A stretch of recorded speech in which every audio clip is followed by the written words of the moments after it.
fazer a próxima questão aqui, a questão 6. Tá? Questão 6 aqui.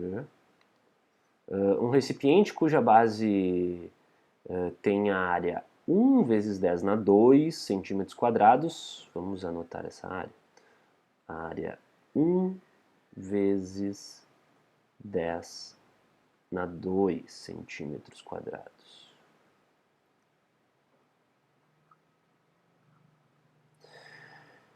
Contém água até uma altura, a gente usa H, 30 centímetros. Repara que para a questão anterior a gente já vai ter aqui diferença de unidades, né? É um copo, uma coisa menor, um copo grande até, né? 30 centímetros. E a pressão no lugar lá ó, é 1 vezes 10 na 5 newtons por metro quadrado. Não sei por que está com esse risco aqui, mas dá para ver, né? Pascal, o newton por metro quadrado. Determine a pressão, não, mentira, a intensidade da força que o líquido exerce no fundo do recipiente. Por quê? Porque a gente sabe que quando tem pressão em determinada área, quem realiza essa pressão é a força, né? Vou tentar fazer um desenho aqui um pouco complicado, né? Mas tu tem um copo com líquido, né? Aqui nós teremos o H de 30 centímetros, e aqui embaixo, né, aqui a gente está vendo um corte, mas a área aqui de baixo, essa área, né, se eu olhasse de cima, poderia ser uma área circular, copo circular, né, um cilindro. Nós teremos aplicado sobre essa área uma força, né, porque tem água aqui em cima que se apoia, né. Só para relembrar, não importa o formato do recipiente nesse caso, né, que é conhecido por nós, estudantes de física, amantes dessa ciência maravilhosa, como paradoxo hidrostático. A pressão aqui no fundo não depende nem da quantidade de água, do volume de água, nem desta área. Isso aí é bastante não intuitivo. Depende do que, basicamente? Do tipo de líquido que tem aqui, né? Se é água, se é refri, se é óleo, azeite, gasolina, álcool, enfim. E da profundidade que tu tem aqui.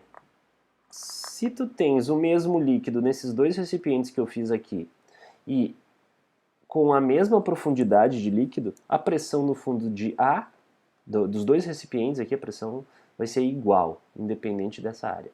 Agora, pressão, eu vou botar aqui a equação, é força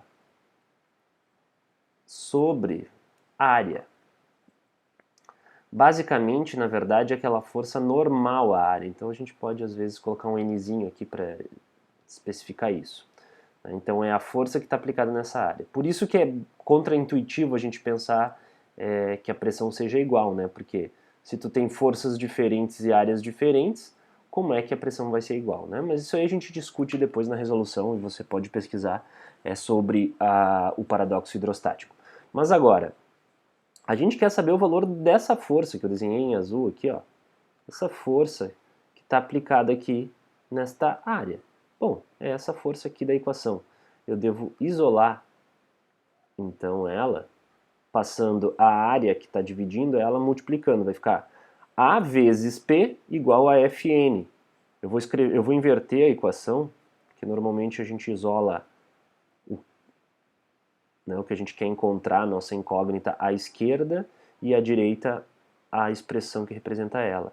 Eu tinha dito área vezes pressão, mas pode ser pressão vezes a área. Então, repare, eu tenho o valor da área dessa base, mas eu não tenho a pressão.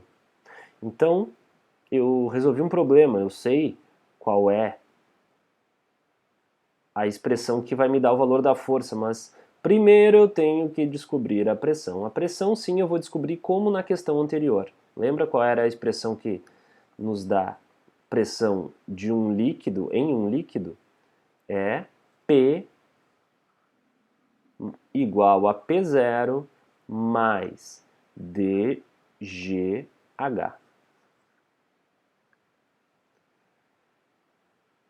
Muito bem. Então agora a gente pode.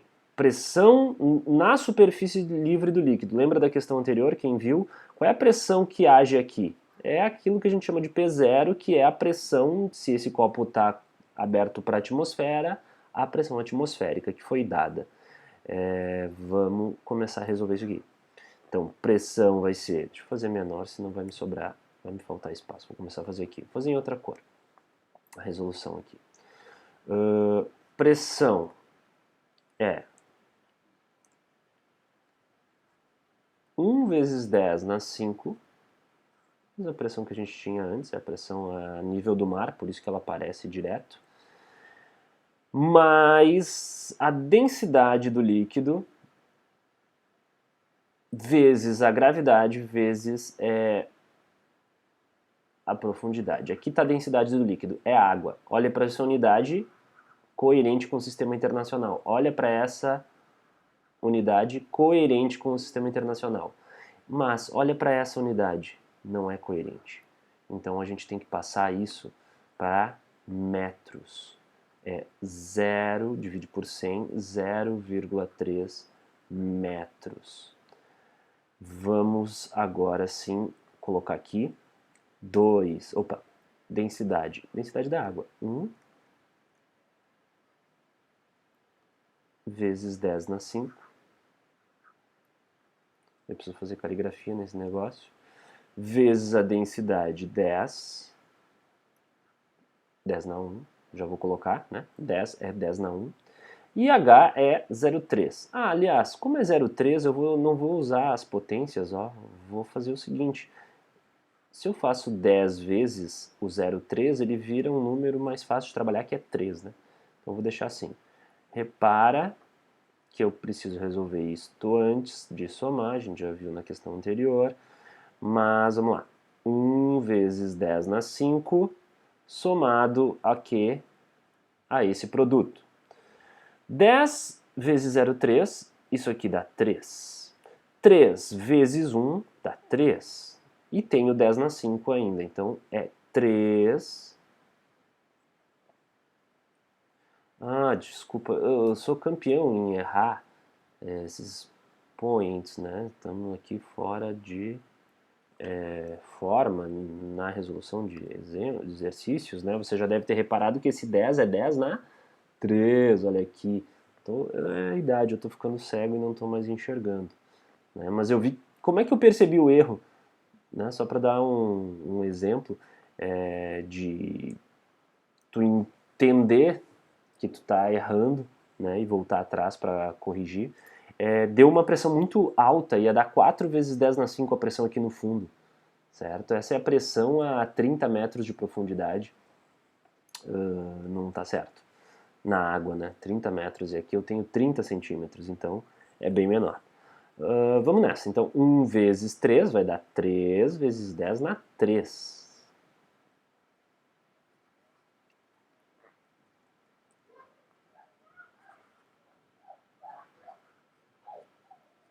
Na 3. E como é que eu vou somar isso agora? Agora temos um problema, né? Não dá para somar 10 na 5 com 10 na 3 diretamente. Eu vou passar tudo para 10 na 5. Sempre passo para o maior expoente, tá? Porque já vai me dar um resultado em notação científica. É uma escolha que eu faço. Então, veja, de 10 na 3 foi para 10 na 5, aumentou duas casas decimais. Então, aquele 3 vai ficar 0,03. Agora, eu posso somar 1 com 0,03, dá 1,00... Não, 0,3. Calma, não bota muito zero não, só tem uma casa decimal. 2. Vezes 10 na 5, tá? Se tu preferir, 103.000 Pascal, ou Newton por metro quadrado. Vou colocar aqui, ó, para ficar bem claro que tu deve utilizar essa área, adivinha, em centímetros quadrados? Não, em metros quadrados. Então a gente vai ter que colocar este ter valor aqui em metros quadrados.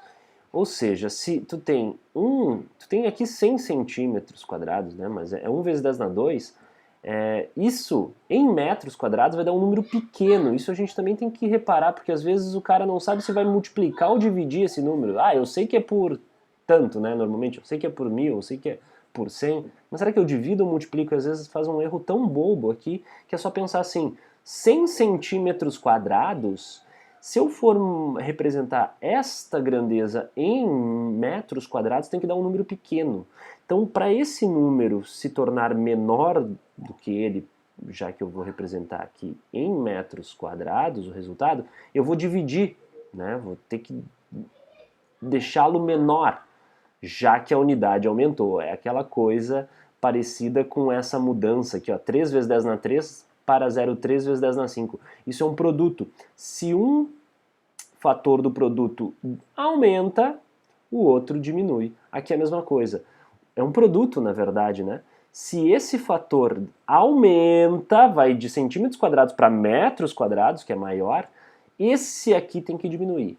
Tá? E agora tu pode ter um pouco do conhecimento de que 1 metro quadrado são 10.000, 10 na 4 centímetros quadrados. Tá? Pode também utilizar a conhecida tabelinha para passar de metros quadrados para centímetros quadrados. Né? Então é metros quadrados, decímetros quadrados, vai colocando em ordem decrescente aqui, até chegar aos centímetros quadrados, e agora a gente já consegue passar. Né? Lembrando que vai dois números em cada casa, aqui em cada coluna. 100 centímetros quadrados, ou 1 decímetro quadrado, né? Porque a vírgula viria aqui, é 0,01 metro quadrado, né? Isso é dividir esse número aqui, ó, vou fazer aqui do lado também, 1 vezes 10 na 2 por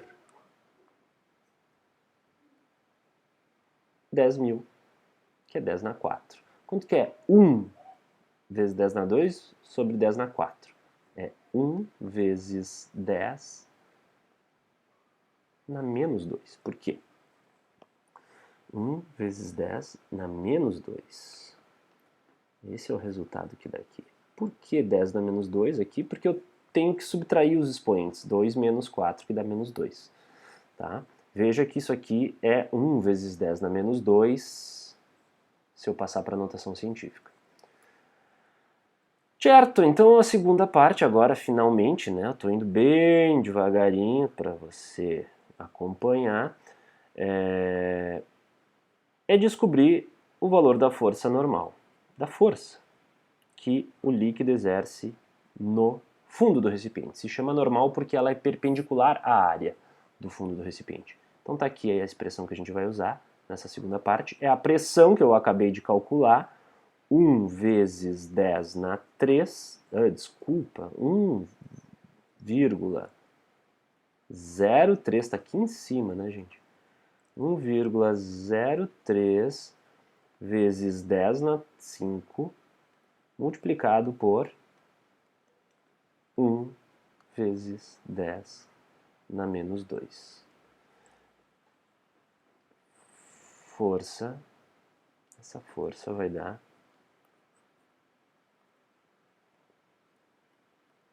de novo, eu resolvo esse produto aqui, 1,03 vezes 1, que dá 1,03. É a minha tabuada favorita do 1, eu faço realmente muito rápido essas multiplicações. Tá? Pergunte-me como. Vezes, quanto que é 10 na 5 vezes 10 na menos 2? Eu vou manter a base 10 e vou somar esses expoentes. 5 mais menos 2, ou 5 menos 2. Eu estou somando os expoentes, dá 10 na 3 newtons. Esse é o resultado já em notação científica, olha que alegria.